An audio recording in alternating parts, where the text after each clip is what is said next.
We're down at Waipapa Bay on the South Marlborough coast near Clarence, and it's 2 years after the 2016 Kaikoura Earthquake.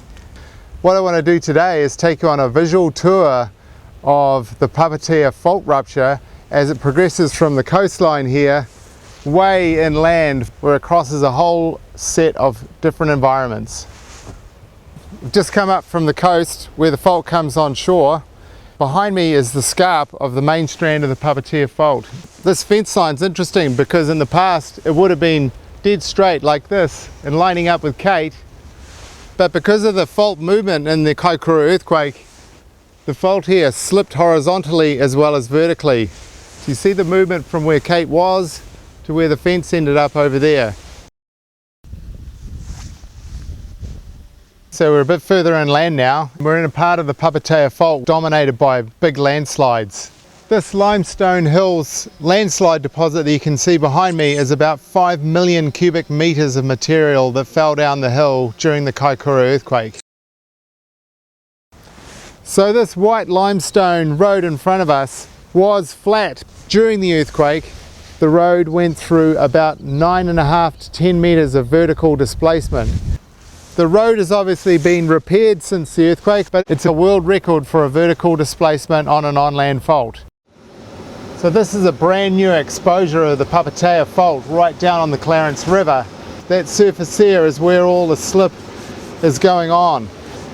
In the distance you can see that this fault plane is crossing across the Clarence River, and you can see exactly the same relationship on the other side of the river with the white limestone thrusting over the green sandy unit.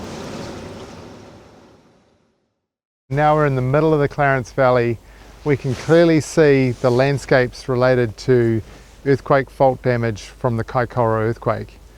In the middle of the valley you can see that there's a gravel face with the river on the side closest to us. Before the earthquake, the river was flowing on the far side of the valley in the distance. But because that side of the valley and the whole range behind it was uplifted, the river naturally poured onto the lower side of the valley. So we've come down a bit closer to the Clarence River, and we're a bit further up the valley. You'll see a gravel bank with quite a steep face on it. That's actually the fault scarp. It's about 7 meters high there. Now when the Clarence River poured onto the low side of the fault here, the river started eroding away the countryside. We're at the end of the road. This is the point at which the river has eroded away the road and the farmland. So the Clarence River has come through here, cut away everything, including the road and a lot of really good farmland just on the side of the river here, and carried it down to the sea.